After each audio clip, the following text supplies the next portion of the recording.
नमस्कार मित्रांनो, मी डॉक्टर शिरीष शेपाळ.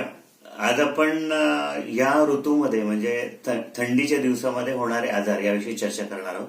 आणि त्याच्यामध्ये सगळ्यात महत्वाचा आणि सोपा असलेला आजार हा वरवर सोपा वाटतो, सर्दी खोकला. आणि ह्या आजारामध्ये आपण सर्दी खोकला घसा पडसं आपण म्हणूया, ह्या आजारामध्ये आपण सुरुवातीला डॉक्टरांकडे जाण्यापूर्वी काय उपाय करू शकतो याविषयी आपण चर्चा करणार आहोत. आता सर्दीमध्ये काय होतं तर बऱ्याच वेळेला घसा खवखवणे, खोकला येणे किंवा आवाज बसणे, शिंका खूप येणे, डोकं जड होणे यासारखी लक्षणं असतात. त्याला आपण फ्लू सारखी पण लक्षणं म्हणू शकतो.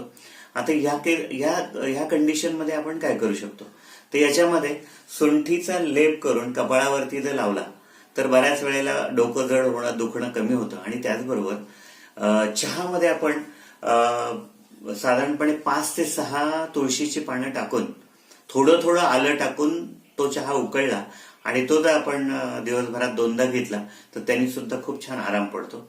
त्याचबरोबर ही सर्दी पुढे पिकल्यानंतर म्हणजे या उपायांनी काय होणार आहे तर सर्दी पिकण्याकडे त्याचा कल होणार आहे.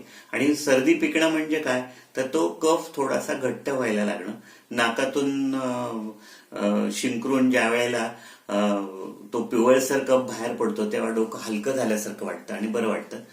आणि आवाजही आपला सुव्यवस्थित व्हायला लागतो.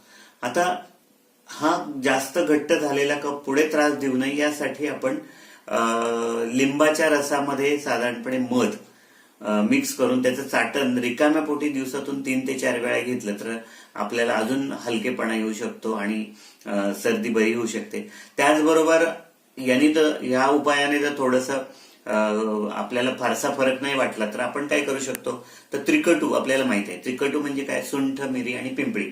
तर हे सुंठ मिरी पिंपळी समभाग घेऊन त्याच्यामध्ये साधारणपणे 4 ते 5 ग्रॅम गूळ टाकायचा आणि त्या गुळाच्या मध्ये हे मिश्रण मिक्स करून त्याच्या शेंगदाण्या एवढ्या गोळ्या करून दिवसभरातून 3 वेळेला 2-2 गोळ्या अशा जर घेतल्या तर आपली ही पिकलेली सर्दी लवकर बरी व्हायला मदत होते.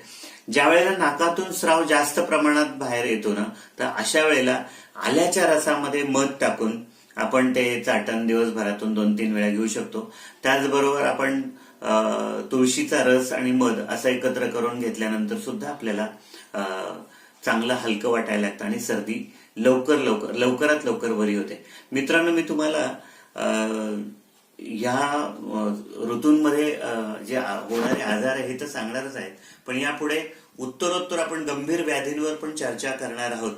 तेव्हा तुम्ही हा चॅनल सबस्क्राईब करून लाईक करण्याचं विसरू नका आणि जास्तीत जास्त लोकांपर्यंत पोहोचवा. म्हणजे हे घरगुती उपायांनी आपल्याला म्हणजे आपण डॉक्टरांकडे जाणं काही काळ तरी थांबवू शकतो.